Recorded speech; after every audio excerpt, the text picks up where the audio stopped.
முத்திரை தாள் கட்டணத்தை உயர்த்தியுள்ள திமுக அரசிற்கு அதிமுக பொதுச் செயலாளர் எடப்பாடி பழனிசாமி கண்டனம் தெரிவித்திருக்கிறார். இதுகுறித்தான கூடுதல் விவரங்களுடன் இணைகிறார் எமது செய்தியாளர் ராஜேஷ். வணக்கம் ராஜேஷ், இது குறித்தான விவரங்கள் என்ன?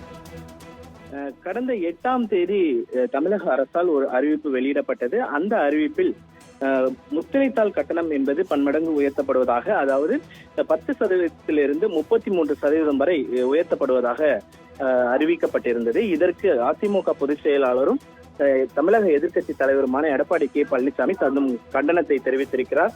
இது தொடர்பாக அவர் வெளியிட்டிருக்கக்கூடிய அந்த அறிக்கையில் திமுக அரசு கொண்டு வந்த வழிகாட்டி மதிப்பு உயர்த்தப்பட்டது செல்லாது என்று சென்னை உயர்நீதிமன்றம் கொடுத்த தீர்ப்பை இதுவரைக்கும் திமுக அரசு அமல்படுத்தவில்லை என்றும் குற்றம் சாட்டியிருக்கிறார். மேலும் உச்சநீதிமன்றம் உயர்நீதிமன்ற தீர்ப்பு இதுவரை தடையாணை பிறப்பிக்கப்பட்டிருக்கிறது என்று குறிப்பிட்டுள்ள அவர், மேலும் எவ்வித நியாயமும் இன்றி பல மடங்கு முத்திரைத்தாள் கட்டணம் உயர்த்தப்பட்டு வெளியிடப்பட்டுள்ள அரசாணையை உடனடியாக திரும்ப பெறுமாறு சென்னை உயர்நீதிமன்றம் அளித்த தீர்ப்பின்படி வழிகாட்டு மதிப்பையும் முன்பிருந்து நிலை தொடர வேண்டும் என்றும் அவர் வேண்டுகோள் விடுத்திருக்கிறார். தகவல்களுக்கு நன்றி ராஜேஷ்.